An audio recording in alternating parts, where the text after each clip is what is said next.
10, 9, 8, 7, 6, 5, 4, 3, 2, 1, 0.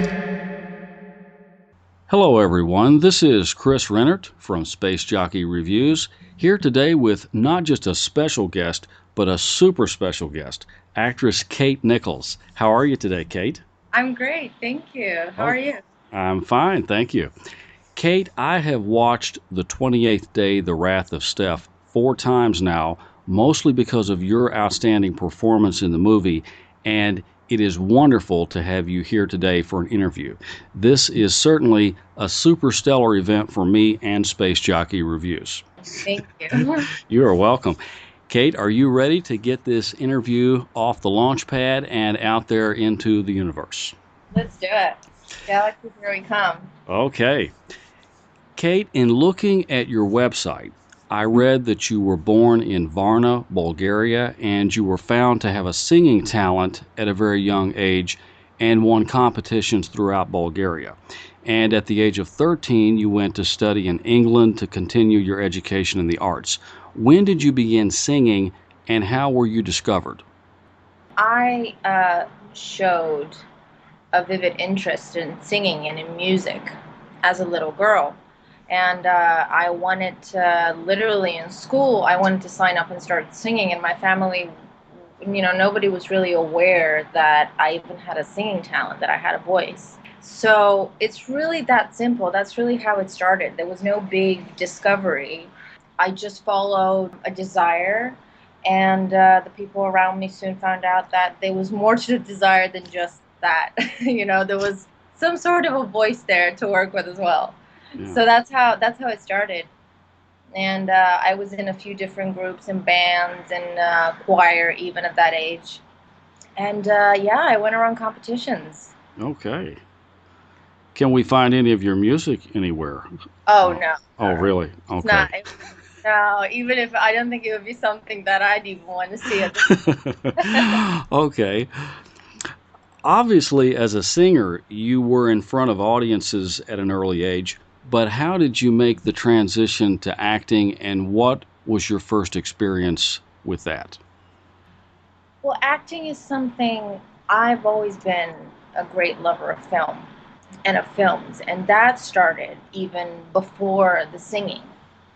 I was always watching films, always actually rewatching. There were a few films that I knew, and I knew every single word, and I would just, I was crazy about it, and I would just, that's how I grew up. I grew up in that world, and I grew up with even Eddie Murphy, I think, was my first comedy, sort of, my first acquaintance with comedy, and I love him to this day. So it started like that, and then it developed into a desire for me to be on stage. My first acting experience, I think, was in fact in kindergarten. It goes that far back. Okay. But the first more memorable experiences would be at school. That's when I started doing drama in England. And it was really the time when I knew at that time that I wanted to be an actor. Okay. I'd already known that since I was maybe about 7. And it was just a natural progression for me to learn about it and do it and get on stage and, just learn new things and throw yourself in that world. Yes. Who are your influences or role models? This could be anyone who has had a positive impact on you in your career or in your life in general. I have a lot. I'm extremely lucky to have an amazing family and parents that are very strong as people, have taught me to be strong myself and always go after what I want and never give up and always do it with my lipstick on. And when it comes to acting and those influences, I always admired the greats that are, Al Pacino and Bob De Niro and Richard Burton and all of these classically trained actors of the, Laurence Olivier. And I believe that classics is really where it started, which is why I decided to do classics when I went to drama school. And when it comes to women, some of my biggest influences are Elizabeth Taylor, Kate Blanchett, of course, she's phenomenal. Yes. Katharine Hepburn, all those really tough, strong, extremely talented women that just do not give up and are so serious about their work and their craft, and every single time give an unforgettable performance. The 28th Day, The Wrath of Steph is easily one of my favorite films, largely because of your performance in it. You play the part of Steph's friend, Liz Lucky, an archaeology student who aspires to be an adventurous Indiana Jones type, rather than a student doing college assignments. Right. And in The Wrath of Steph, Liz gets more than she bargained for, dealing with evil spirits who possess women on the 28th day of their menstrual cycle. As for originality, I have to say that they don't get much better than that, really. No. Yeah. My question is, how did you meet director Zach Scott? And what were your first thoughts after reading the script?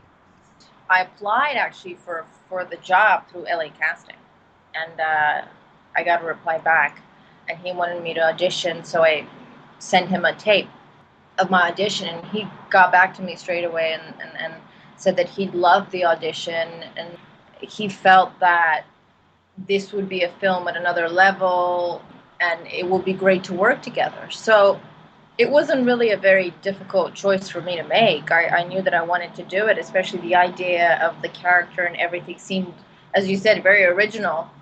And I just wanted to do it. And as far as the first time reading the script went, I think maybe there were a few little changes that were made as we went along in the actual process of filming, but it was ready to go. It was ready to be taken off its feet, and it was certainly, the first time I read it, I knew that it was going to be an unorthodox, interesting story to try and sort of make it come to life.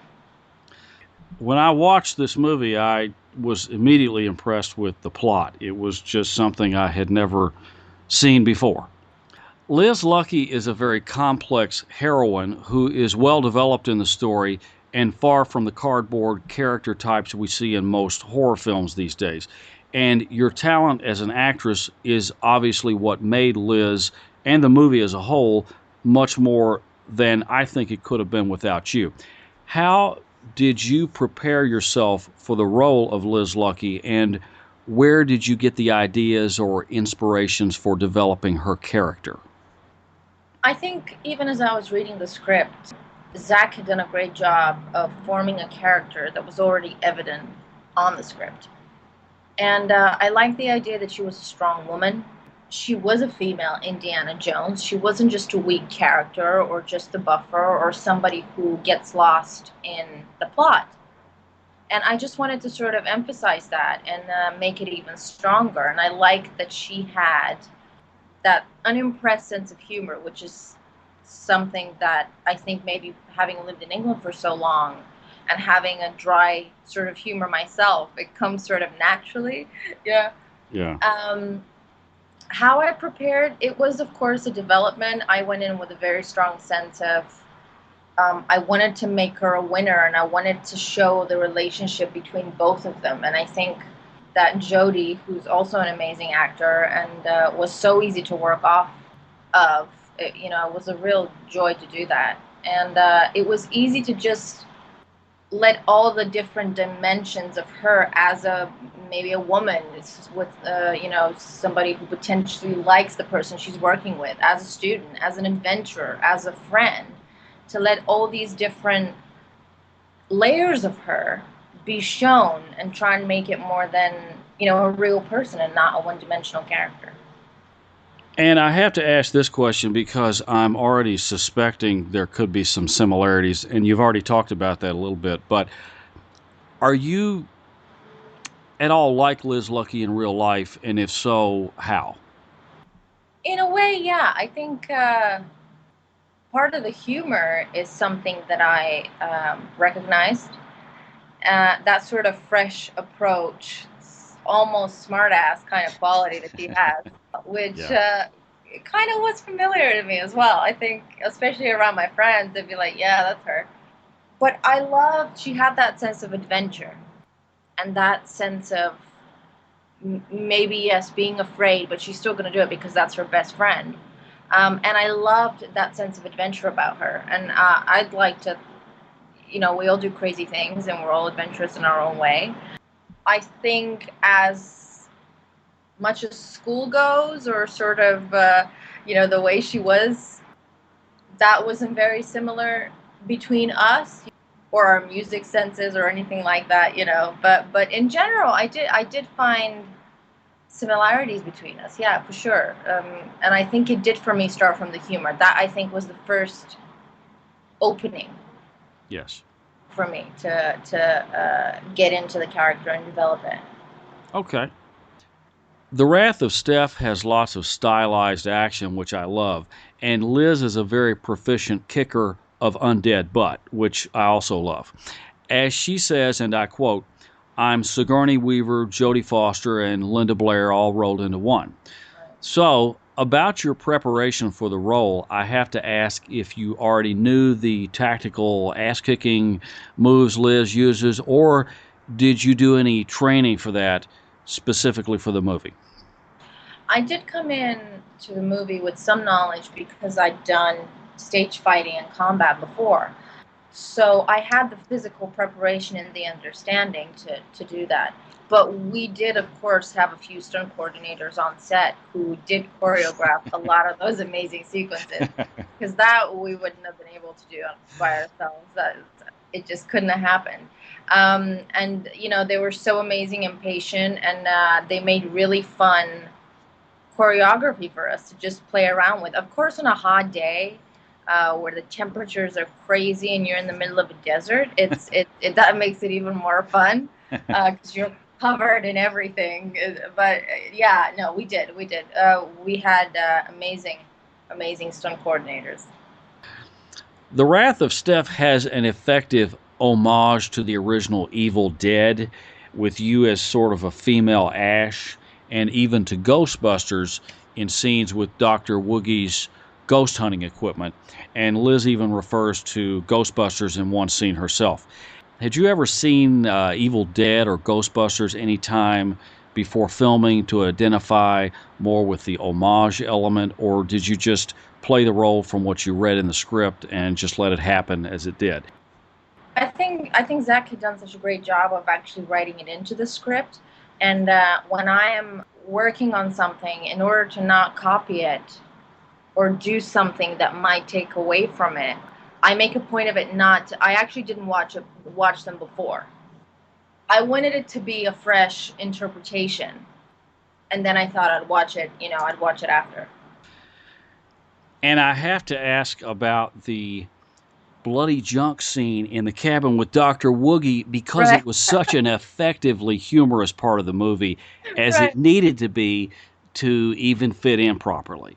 And Right. what made it more humorous was the way you played the scene so calmly while he was screaming and acting more feminine about it Right. himself. Right. It was that contrast that really made it work. So I have to ask you, what were you thinking when you first read that scene in the script? And did you have a plan for making it funny, or did it just more naturally turn out that way? No, there was no plan to make it funny. I think the scene, the idea of the scene is awkward as it is, especially shot from that angle. I think for all of us shooting that day, it looked like, this could be from a porn film. Like, Yeah. it could actually look like it is from a porn film. So I think we didn't need to work on the comedy. The comedy came out just from the absurdity of the situation and the Yes. awkwardness that came with it. Yeah. Yeah. And that's real. That we didn't need to act that much. Yeah, that's what I thought.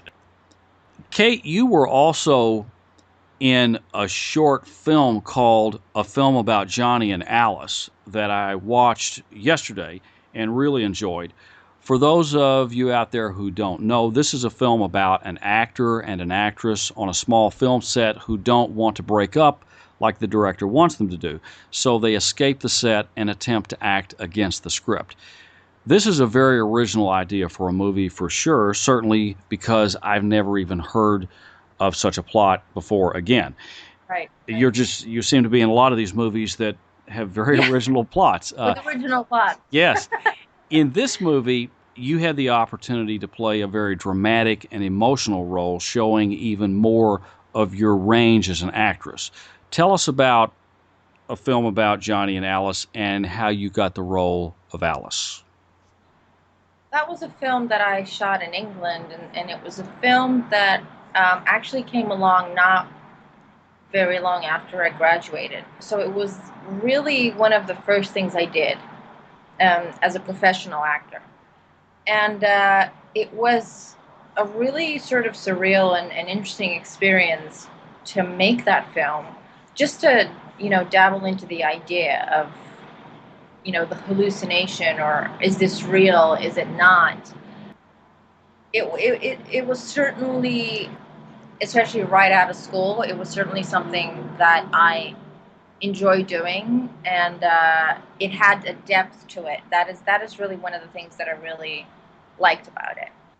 And we just worked off each other. There wasn't really that much time for anything else, so we had to just trust each other and let it sort of develop from there. For the listeners out there, a film about Johnny and Alice is on YouTube if you'd like to see it, and it will be posted on Space Jockey Reviews along with Kate's interview.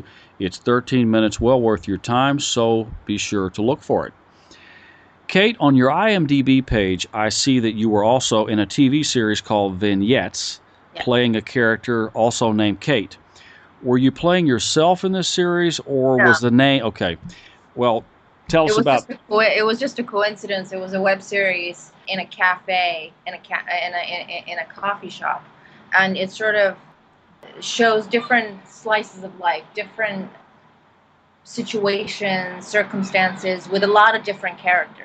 It wasn't, and it was just, it was that one episode. So that too was an amazing experience, because it gave me the opportunity to work on a dramatic part, but something that people tend to recognize me when they see me, the detective or the cop, or, somebody who's in their power, a woman in their power who's not gonna let herself be put to the side very easily. Can we find Vignettes anywhere, or the episode you were in? I can't actually give you a definite answer on that, because that was being edited. So not for the moment, no, but I think it will be coming out later on around springtime, yeah. Okay, I'll definitely look for that. Thank you. You're welcome. Okay, Kate. Also on your website, you have a number of favorite quotes that really impressed me, so I'd like to ask you about one of them. The quote I liked the most, and the one I was most curious about, was this one. Show me a great actor, and I'll show you a lousy husband. Show me a great actress, and you've seen the devil. That is a very interesting quote for sure, with a lot of meaning beyond the words, I think. Tell us about that quote and what it means to you. I mean, the first time I saw it, it really struck me, because there's one opinion about women, and there's one different opinion about men. That's changing in the industry, but it's still there, and the poetic side of it really struck me, and I liked the humor, and the dark note in it, because it appealed to my humor and appealed to the idea of there needs to be something more, something otherworldly almost about a woman to be able to supposedly do the things that, a human man can do. Yes. Because for him, he's just going to be a lousy husband. The woman, she's going to be the devil. I found it, interesting, and I found it almost, there's something mystical about it. I liked it. That's why I added it on my website. Yes, I agree. It's not only mystical, but it just makes you think a whole lot. And to me, it seems to have a lot of different meanings, potentially to different people. So I like the ambiguity of it, yes. Every actor has behind-the-scenes stories that are well worth telling. Tell us a story about something that happened on the set of a project you worked on, perhaps the 28th day, The Wrath of Steph, knowing the action in that movie as I do, I'm thinking perhaps something didn't go according to plan, probably more than once. Right, right. In weather conditions, unpredictable.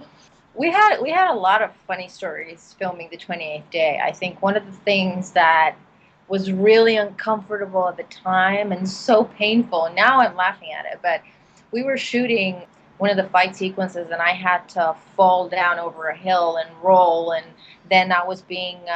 It's the part when I'm being strangled by Yeah. Steph. Yes. And the sand was covered in splinters and really sharp, dry, like leftovers from plants and stuff like that. So I was covered, like inside, everywhere. I was covered in them, and it was so painful to do it over and over and over again that by the end of the day, I was red and itching and just so uncomfortable that we were being bitten by different flies, and our faces started swelling up, and it was hot. It was I mean, that's funny, but at the time it was like you're enjoying it because you're in the middle of it, but there's that little bit of you that's Yeah. like that, can we just get the shot, Yeah. and somebody laughs and ruins the shot, and you're like like that was one of them, and the other one was actually in the river. Okay. I didn't spend that much time in the river because I was doing the rescuing, but Steph had to spend quite a while in a very cold river on really the only cold day that we were filming. Every other day it was hot, scorching hot weather, but that day it was cold. So I guess some of those wounds and injuries might have been the real thing, maybe. Oh yeah. There was Okay. no thing. It was all real pain. From looking at your filmography on IMDb, it looks like The Wrath of Steph was your first time working in the horror genre. How did you enjoy your first experience with horror, and would you like to do more? I loved it. I think it was an area and it was a genre that I hadn't dabbled in before, and it was a totally new territory. And Zach knows a lot about horror and has done more of that and has a very wide, deep knowledge of the horror genre as a whole. So it was really great to work with somebody like that. I would love to do it again. I think it's exciting, especially if done well. As anything, it can be a really fun experience, and I'd love to do it, absolutely. Especially when you work on a script that is not your typical zombie script Okay. or horror script, or because this was a mixture of a few different things. It wasn't just zombies. It was, the evil spirit, and the idea of the menstrual cycle and the 28th day and all that. As we talked about the originality in the beginning. So if it really is a script that is original and interesting, yeah, of course I'd do it. I'd love to. Okay. What is it that makes a horror film truly scary for you? Suspense and surprise. I think that's a given in any sort of film that has something unexpected or scary, but really coming from a place where you least expect it.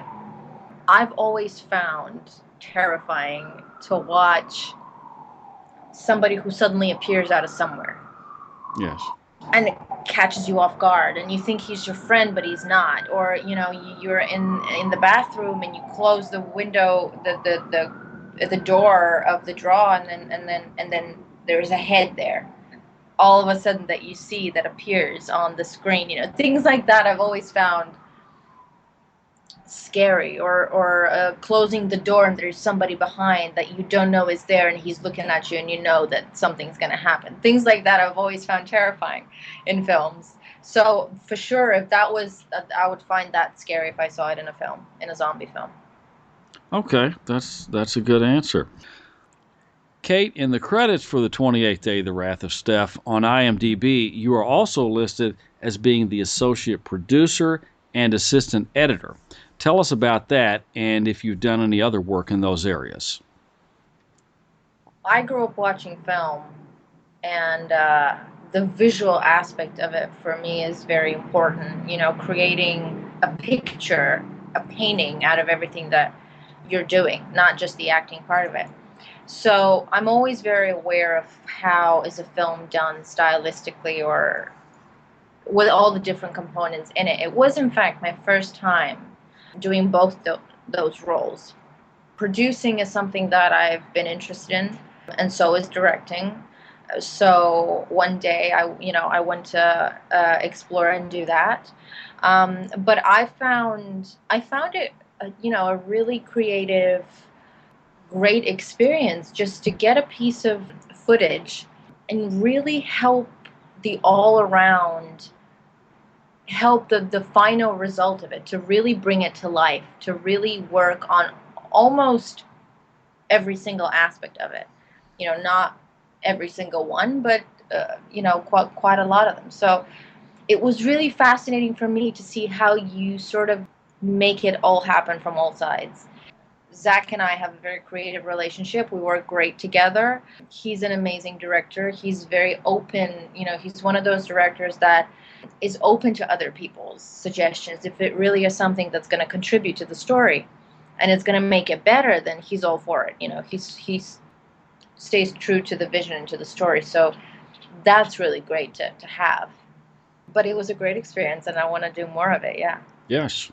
What is the most challenging thing about being an actress? I guess just staying open, vulnerable, allowing everybody to see you. Stay true to that, and disregard anything that can get in the way of that. I think that can be challenging, but it's also incredibly fulfilling and rewarding when it happens. But yes, it is a challenging profession as a whole, but it's the most amazing profession to me. So even the challenging parts of it are worth having, Yes. and can be enjoyable, because when you have a challenge, working through it can be extremely rewarding. Okay. Well, that was my next question. What do you find most rewarding? But it sounds like the challenges are also part of the reward for you They as are. well. They are for me, yes. And being able to let yourself go and leave yourself alone, and capture the moment and be true to the moment and to the story and to the character that you're playing. Because the moment when you do that, it all just flies off. It flies away. Yes. And it's a great feeling. It really is a great feeling. Modeling is not listed in your biography, but I have to ask this because many of your photos certainly look like modeling photos, and they are, of course, absolutely beautiful. Have you done any modeling work? No, no, No. I never really thought of myself as a model. I mean, I took a modeling course as a kid. That's as Yeah. far as my modeling went. But I never really saw myself as a model. If I have the opportunity to do that, I would love to do it. Yeah, Yeah. absolutely. I've done, some print work and a couple of photo shoots, which the pictures you're seeing on my website are from those photo shoots. But it was really just sort of me and the photographer just having a bit of fun. It was nothing that was really concentrated on modeling. But I'd sure love to try it. Yeah. I think you would do quite well at it. Absolutely. Kate, have you ever been to a Comic Con or any type of horror or sci fi convention? If not, have you ever thought about going to Yeah. one to promote a movie or promote yourself, or perhaps to dress up like your favorite character and do some cosplay? Xena the Warrior Princess. Oh, I haven't been to one. I haven't been to one, but I'd love to go. I know some of my friends have gone, and it's a really exciting sort of. I keep sort of a track on, what's happening, of yeah, course. So it's always really interesting to see pictures from there and people right. coming back and sort of telling you, oh, it was so great. I really am looking forward to going. Yeah, Well, you're in LA, right? I'm in LA. Yeah, So you're right there with the biggest one in the whole country, the one in Los Angeles. So wow. absolutely. What else is currently on your resume that you'd like to tell us about? I feel very proud of my theater work. I think, theater is where I started, and I believe it gives you the best foundation for anything to build on afterwards. And I'm proud that, and I'm fortunate to say that I've had the pleasure to work at Shakespeare's Globe in London, and that I've worked in Russia, where theater is such a sacred art, especially when you do Chekhov. Yes. That it was really enchanting, and there was something mystical about going there and throwing myself in that culture and finding out how they work, and just simple things, how you even treat your fellow actors can be so different. And those are maybe two of the things that I'm most proud of to date, is my theater background. Now, in Chekhov's, this was a play. This was The Seagull. Am I right? The Seagull, and you played the part of Nina Pronounce that for me. Zarechnaya. Zarechnaya. Okay. The heroine. She's the lead. Oh, okay. So, what do you prefer more, film acting or the theater acting? I can't say that I prefer one or the other. I think there is a certain magic to theater that cannot be replicated anywhere else. You only have that one shot. You only have that one moment, and no matter what happens, you got to do it. There's no second take. There's no cut. We'll do it again, and I love that about theater. Yes. I love the trust that you get to build with your actors, your partners on stage, because it's you and them, and that's all you have, and the audience, of course. I can't really say which one I love more, because I think I either need to have way more experience in both of them to be able to pick, or like, let's say, years of experience from both to be able to say no. But no, I think I love them both. They're both different in their own ways, and yeah, there's a certain sanctity to theater.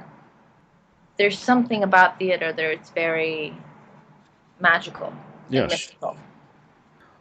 What is in the future for you? Any plans you have that would perhaps be surprising or not the typical Kate Nichols?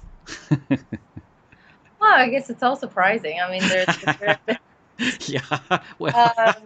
It can go either way. It can go anyway. Oh, okay. So there are a few things in the pipeline, which we'll see. You'll find out more once there's something more concrete.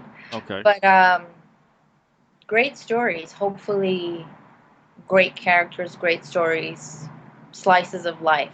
Yes. The important things about being a human being and us on this planet now. Yes. Now you're talking Space Jockey Reviews philosophy here. Right, the right. Mysteries of the universe. Yes. Absolutely. I love all that kind of stuff. So Yes. Is there anything else you'd like to add before we go? This is your opportunity to talk about anything I haven't asked, which, as I always say, is surely still a lot. You've been very thorough, I have to say. Oh.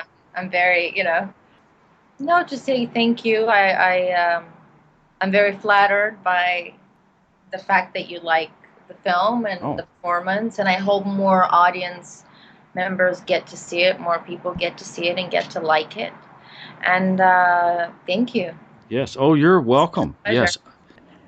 Now I have what I call 5 random questions designed to get to know you better personally. So here they are. Okay. Okay, number 1. If you could go anywhere in the world you've never been before, or anywhere in the universe, since this is Space Jockey Reviews, where would you go and why? Oh, there are so many places I still have to go, but if I could go anywhere, I would go to the universe a second before the Big Bang. Oh. Okay. I would love to. I think that's, I guess, the $1 million question, or maybe the $1 billion question, how it all came together, how it all happened. But it would be great to be in space or pre-space when that happens. I think it's we live in a fascinating, incredible space that we don't even know half of, I think, what it is. And Yes. I think that's Well, in all of the times I've asked that question, that's the best answer I think I've ever gotten. I mean, just being there before the Big Bang, because that's the place to be. I'll tell you, yeah. you're right on the spot. Well, once you know that, you know everything. Oh Everything is yes, like a yes. I just hope you can make it back to tell us all the answers. Number two, if you prepared your favorite meal for a special guest, what would be on the menu? my favorite meal. Well, my favorite meal, one of them is a Bulgarian dish that is it's stuffed vine leaves, which you actually have in LA, and it's more of a Balkan dish, but I love it. It's been my favorite since I was a little girl, Okay. and that would certainly be on the menu, and maybe some chocolate, something sweet, white chocolate. Well, I want to throw this in before I forget. How long did you live in Bulgaria? I left Bulgaria when I was 13. Yeah. Okay. My family still lives there. I mean, I go back very often because that's just my home. Right. Okay. If you could travel back in time and interview a famous person from the past, who would it be and why? Just one? You can give me more than one. It's okay. I know it's a tough question. Everybody has trouble with this one. Napoleon, Oh, that's a good one. Cleopatra. Who else? There's so many. It's just so hard to pick. Yes. But Da Vinci. Okay. Those are all great ones, no I doubt. think they're all such symbols of greatness in their way and power that, and I don't think things have changed much. I think maybe the circumstances change, but essentially it all remains the same. So it would be amazing to be able to sit down and talk to them and see how they thought and why they did things, what was their motivation, the transformations they went through. I'd love to find out about that. I think those would be three of the many people I'd want to sit down and talk to. Okay, yes. Those are great choices for sure. And Elizabeth Taylor, of course. She's there. She's got to be there. Yeah, yes. If you could play your favorite character in your favorite movie, what would the movie and the character be? Hmm. That's a tough one. I think it would be. Oh, that is a tough. You're making me do all these choices. So hard to choose. Um, I don't know if there would be a favorite one. I think a real life character would be something I would love to do. A Yes. person who was part of history, or maybe not necessarily in a that they were famous, but a real life story. I'd love to do that. I'd love to be able to attempt and portray somebody, and of course do it justice. Because it's such a big responsibility when it is about a real person. Yes. Okay. What do you most like to do in your free time? I read a lot, all sorts of different topics. So I think that for sure is one of the things that I love doing, and just having fun, just trying out different things. I started wakeboarding not too far back, so I think now the next thing is motorbikes. I think that's Oh. the next challenge, is learn how to ride a motorbike. So that's next on the agenda. Okay. Okay, listeners, be sure to check out Kate Nichols on her official website at katenichols.biz. Follow her on Twitter at NicholsKate and on Facebook at Kate Nichols. And be sure to see Kate as the butt-kicking, ever-adventurous Liz Lucky in the 28th Day, The Wrath of Steph, available on Amazon.com right now. And don't miss Kate in A Film About Johnny and Alice on YouTube and on Space Jockey Reviews right here in this interview post. If that's not enough, Kate's acting reels will easily launch 10 rockets on their own as an alternate light speed fuel source. Do trust me on that. You can tune into Space Jockey Reviews for the latest about Kate and everything she'll be doing in the future. We will certainly keep up with that. As the editor-in-chief, I will make sure of it. Kate, this has been another truly out-of-this-world interview. Good luck. Keep Space Jockey Reviews updated with all you do. And again, thank you so much for being here today. Thank you so much for asking me. You are welcome. It's been great. I had a lot of fun. I did too, absolutely. Thank you. Thank you so much. Yes.